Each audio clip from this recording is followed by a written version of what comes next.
John Scott, Jonathan Acosta, Vic Carucci here, day 6 of Bills training camp in the books, and unfortunately we're starting off the top with injuries once again, and this is a big one. First-round pick Max Hairston down during individual drills and practice, working with the trainers. It appeared to be looking at his right knee. Lifted up, needed assistance, gingerly walking off the field. That's about the detail that we know at this point. Just the severity and the crushing blow that it is to see your first-round pick this early in camp go down. Well, I mean, we saw it last year also in the secondary with a high draft pick in Cole Bishop, a guy who was expected to contend for a starting job, gets injured in training camp, and we saw the effect that had on him, not just in training camp and in the preseason and in the battle for the starting job, but something that maybe even carried through the season and had its impact felt throughout the season. Any sort of time that Max Hairston misses in training camp is obviously not good for a guy still trying to get caught up with the defensive scheme, competing with Trey White for a starting spot. You'd think even if White wins that spot, Hairston's maybe that top backup corner. But if he misses any extent of time, that allows a guy like Dane Jackson, Dorian Strong, Jamarcus Ingram to also elevate and get extra reps to try to contend for that spot as well. Yeah, I think, first of all, with the story on Max Hairston pretty much since the start of camp is a guy who's been really running on a treadmill almost to catch up to whatever he needs to know about playing cornerback in the NFL. It's looked like a struggle for the most part for him. Yeah, you see speed, athleticism, all the core things that I think served him well in college. In the NFL, there is a lot of technique work, a lot of refinement that needs to be done, and he seemed behind the curve on that. Now, to suffer an injury, and as you say, Jonathan, in terms of the length of time, any time that he's not getting a rep, any rep he's missing is so valuable to him. And you wonder at what point, depending on how long he could be out, and we're not going to speculate on days because we need to learn more about that. But if he's out for any length of time, it would, in my view, kill the opportunity to push for a starting job in the earliest part of, say, his rookie season.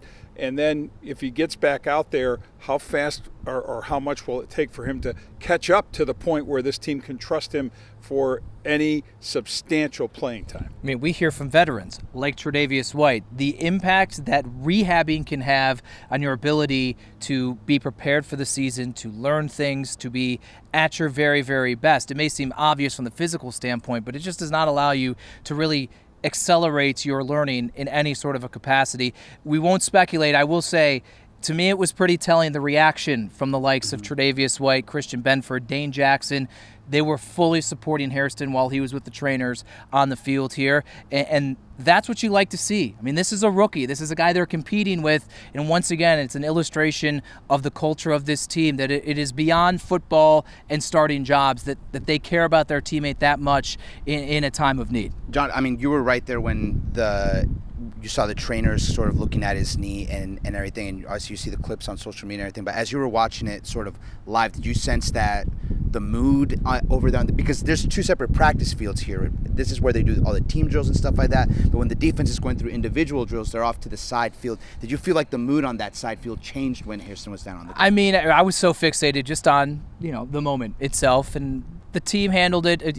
Business went on is the way it does, and that's what it's going to have to do. And as you said, it's not diminishing or saying it's not a big deal if Max Hairston is out, but you rattled off some pretty prominent, regular names that have great experience with this team beyond Dorian Strong as a rookie, but Jamarcus Ingram and Dane Jackson, and that's why they are on this roster right now.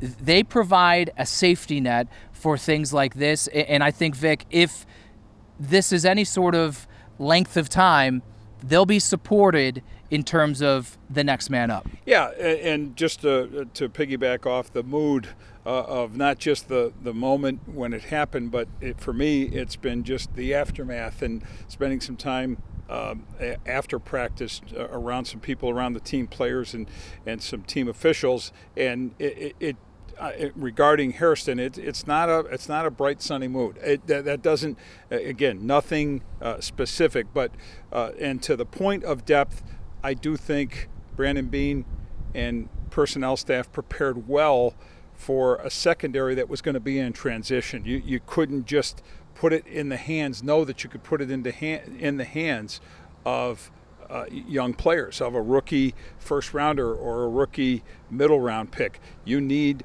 to have the experience, and they're fortunate that they were able to get Tre'davious White back. I think they were fortunate to get Dane Jackson back. When I say fortunate, I don't know that it was about competing hard with other teams, but knowing that you were going after players who have experience in the system, who know, the coaches know them, they know the coaches, and they know have a great feel for what the team is all about, even with the changes that have happened in the short time that they were both gone.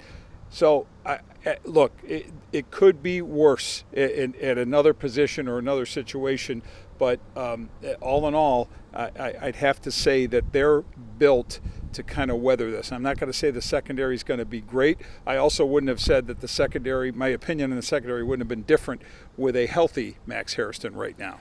Defense, this is kind of a better evaluation right now as the physicality's out here. They're working more in third and long situations with the scenario here during the morning of practice here. But one thing that stood out, I think, to all of us is that defensive front. It's a big focal point, and they're getting to it. Now, granted, 3rd and 7 is where you're pinning your ears back and you're getting after the quarterback here. But they were getting home, and they were winning some of those matchups, a variety of guys.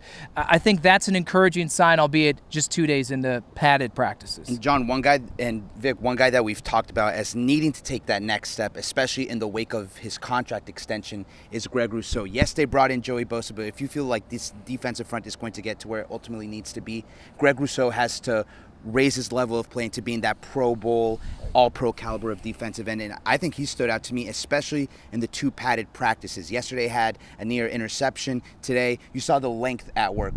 Josh Allen stepping back to throw, Greg Rousseau getting those long hands up and batting down a pass at the line of scrimmage. That's the type of production you need to see out of Rousseau, especially if his sack numbers are going to be in the 8, 10, 12 mark, not racking up those TJ Watt type of sack numbers. How else can he be productive? We know how good of a run defender he is, setting the edge and everything. Can he bring that sort of element, use his body to bat down passes at the line of scrimmage? I think very promising signs out of Rousseau through these first 2 days of padded practices. I think he's taking it to heart that he must show the value of the big contract that he has. He is one of the higher paid edge guys in this league now.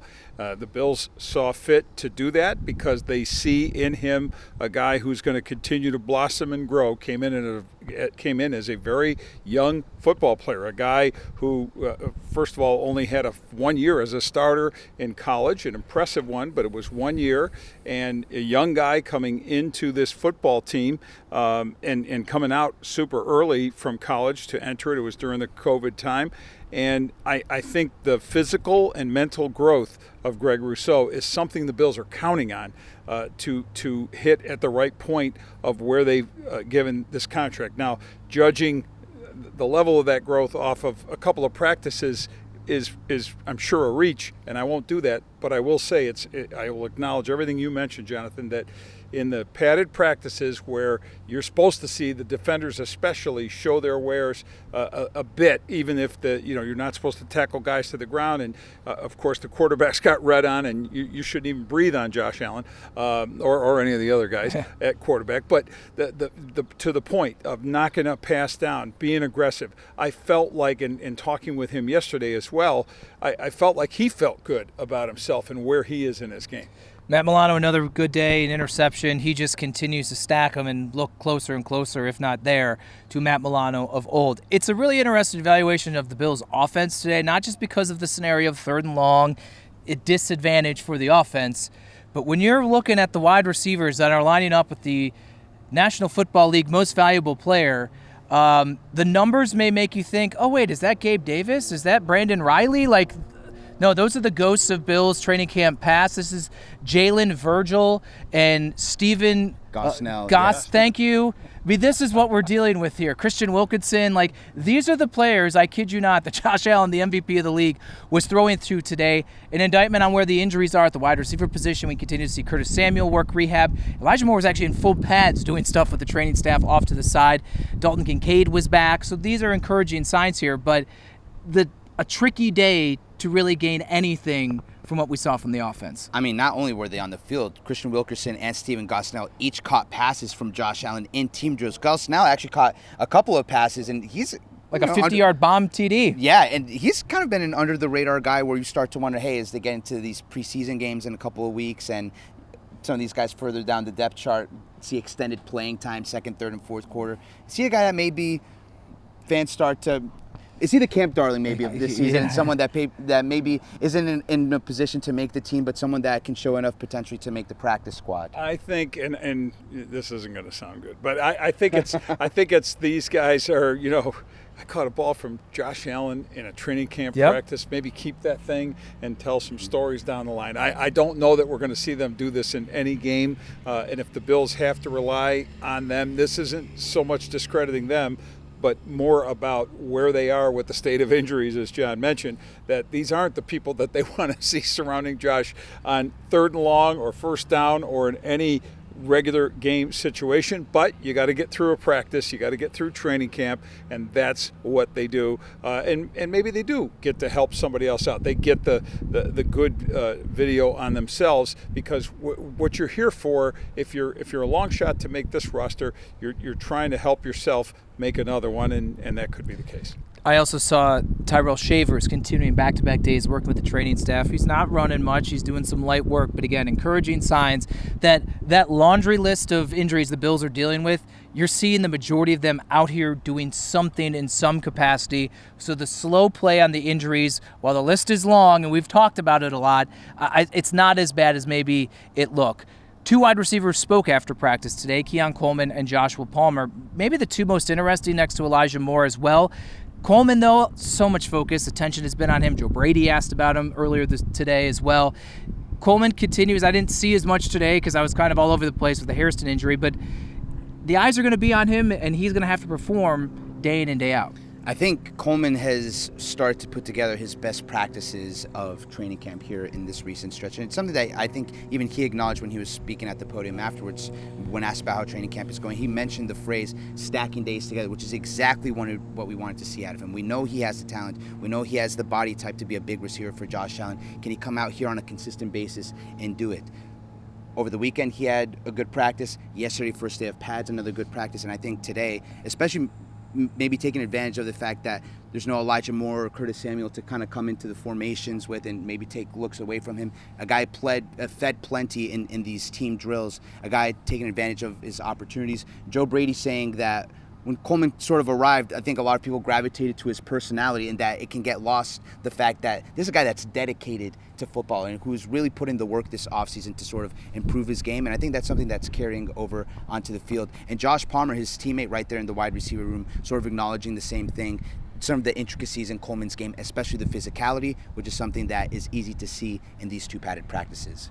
If there's anything I like best about what I've seen from Keon Coleman in this camp is just that, the idea that it didn't start so well for him, but he has put the focus and attention to making himself a better player, a more reliable and consistent player. And that does take effort. That does take concentration. He's taking nothing lightly. I think there is a more serious face on this kid now from the guy who first came in. And it's okay, be lighthearted, have a personality, don't make it the no fun league. But in your case, in the case of Keon Coleman, after what took place in a rookie season that was a disappointment, you got to come back from that, and he knows that, and he's gotten that message loud and clear. I'm sure he's tired of hearing even the questions about it, and the only way he can answer it is not with his words, but with his play. Yeah, we're tired of asking about it too. A lot of this stuff. It's probably good the way that the Bills' schedule is now stacking up the rest of the week. They are off on Wednesday,